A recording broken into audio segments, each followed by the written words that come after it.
The Cretaceous stage. The flowering plant period. The age of birds. The Great Cretaceous period derives its name from the predominance of the prolific chalk-making foraminifers in the seas. This period brings Urantia to near the end of the long reptilian dominance and witnesses the appearance of flowering plants and bird life on land.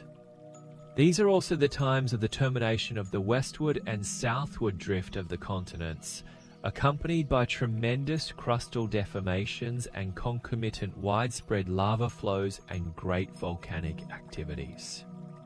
Near the close of the preceding geologic period, much of the continental land was up above water, although as yet there were no mountain peaks. But as the continental land drift continued, it met with the first great obstruction on the deep floor of the Pacific. This contention of geologic forces gave impetus to the formation of the whole vast north and south mountain range, extending from Alaska down through Mexico to Cape Horn. This period thus becomes the modern mountain building stage of geologic history. Prior to this time, there were few mountain peaks, merely elevated land ridges of great width. Now the Pacific Coast Range was beginning to elevate, but it was located 700 miles west of the present shoreline. The Sierras were beginning to form, their gold-bearing quartz strata being the product of lava flows of this epoch. In the eastern part of North America, Atlantic sea pressure was also working to cause land elevation. 100 million years ago, the North American continent and a part of Europe were well above water. The warping of the American continents continued, resulting in the metamorphosing of the South American Andes and in the gradual elevation of the western plains of North America. Most of Mexico sank beneath the sea, and the southern Atlantic encroached on the eastern coast of South America, eventually reaching the present shoreline. The Atlantic and Indian Oceans were then about as they are today. 95 million years ago, the American and European land masses again began to sink. The southern seas commenced the invasion of North America and gradually extended northward to connect with the Arctic Ocean, constituting the second greatest submergence of the continent. When this sea finally withdrew, it left the continent about as it now is. Before this great submergence began, the eastern Appalachian highlands had been almost completely worn down to the water's level. The many-coloured layers of pure clay now used for the manufacture of earthenware were laid down over the Atlantic coast regions during this age, their average thickness being about 2,000 feet. Great volcanic actions occurred south of the Alps and along the line of the present California Coast Range mountains. The greatest crustal deformations in millions upon millions of years took place in Mexico. Great changes also occurred in Europe, Russia, Japan, and southern South America. The climate became increasingly diversified. 90 million years ago, the angiosperms emerged from these early Cretaceous seas and soon overran the continents. These land plants suddenly appeared along with fig trees, magnolias, and tulip trees. Soon after this time, fig trees, breadfruit trees, and palms overspread Europe and the western plains of North America. No new land animals appeared. 85 million years ago, the Bering Strait closed, shutting off the cooling waters of the northern seas. Theretofore, the marine life of the Atlantic Gulf waters and that of the Pacific Ocean had differed greatly, owing to the temperature variations of these two bodies of water, which now became uniform. The deposits of chalk and green sand marl give name to this period. The sedimentations of these times are variegated, consisting of chalk, shale, sandstone, and small amounts of limestone, together with inferior coal or lignite, and in many regions they contain oil. These layers vary in thickness from 200 feet in some places to 10,000 feet in western North America and numerous European localities. Along the eastern borders of the Rocky Mountains, these deposits may be observed in the up-tilted foothills. All over the world, these strata are permeated with chalk, and these layers of porous semi-rock pick up water at upturned outcrops and convey it downward to furnish the water supply of much of the Earth's present arid regions. 80 million years ago, great disturbances occurred in the Earth's crust.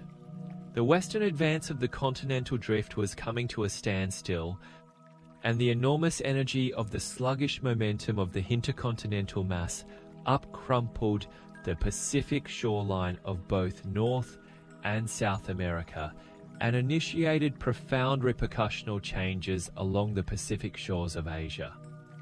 This circum-Pacific land elevation, which culminated in present-day mountain ranges, is more than 25,000 miles long, and the upheavals attendant upon its birth were the greatest surface distortions to take place since life appeared on Urantia. The lava flows, both above and below ground, were extensive and widespread. 75 million years ago marks the end of the continental drift. From Alaska to Cape Horn, the long Pacific coast mountain ranges were completed, but there were as yet few peaks. The back thrust of the halted continental drift continued the elevation of the western plains of North America, while in the east the worn-down Appalachian Mountains of the Atlantic coast region were projected straight up with little or no tilting. 70 million years ago, the crustal distortions connected with the maximum elevation of the Rocky Mountain region took place. A large segment of rock was overthrust 15 miles at the surface in British Columbia. Here the Cambrian rocks are obliquely thrust out over the Cretaceous layers. On the eastern slope of the Rocky Mountains, near the Canadian border, there was another spectacular overthrust. Here may be found the pre-life stone layers shoved out over the then recent Cretaceous deposits. This was an age of volcanic activity all over the world, giving rise to numerous small, isolated volcanic cones. Submarine volcanoes broke out in the submerged Himalayan region. Much of the rest of Asia, including Siberia, was also still underwater. 65 million years ago, there occurred one of the greatest lava flows of all time. The deposition layers of these and preceding lava flows are to be found all over the Americas, North and South Africa, Australia, and parts of Europe.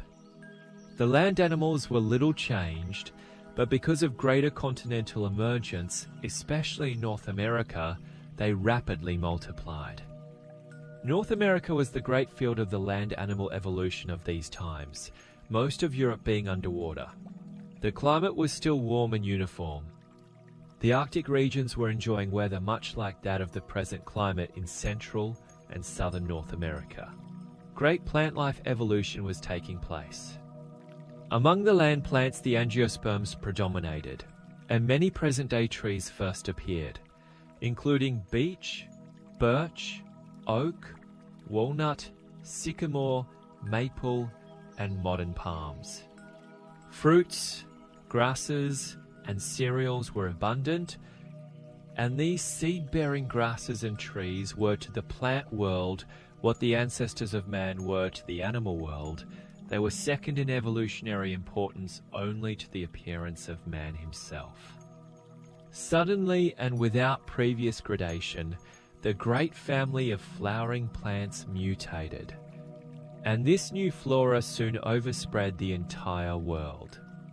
60 million years ago, though the land reptiles were on the decline, the dinosaurs continued as monarchs of the land, the lead now being taken by the more agile and active types of the smaller leaping kangaroo varieties of the carnivorous dinosaurs. But sometime previously there had appeared new types of the herbivorous dinosaurs, whose rapid increase was due to the appearance of the grass family of land plants. One of these new grass-eating dinosaurs was a true quadruped having 2 horns and a cape-like shoulder flange. The land type of turtle, 20 feet across, appeared, as did also the modern crocodile and true snakes of the modern type. Great changes were also occurring among the fishes and other forms of marine life. The wading and swimming pre-birds of earlier ages had not been a success in the air, nor had the flying dinosaurs. They were a short-lived species, soon becoming extinct. They too were subject to the dinosaur doom, destruction, because of having too little brain substance in comparison with body size. This second attempt to produce animals that could navigate the atmosphere failed, as did the abortive attempt to produce mammals during this and a preceding age. 55 million years ago, the evolutionary march was marked by the sudden appearance of the first of the true birds, a small pigeon-like creature which was the ancestor of all bird life. This was the third type of flying creature to appear on Earth, and it sprang directly from the reptilian group, not from the contemporary flying dinosaurs, nor from the earlier types of toothed land birds. And so this becomes known as the age of birds, as well as the declining age of reptiles.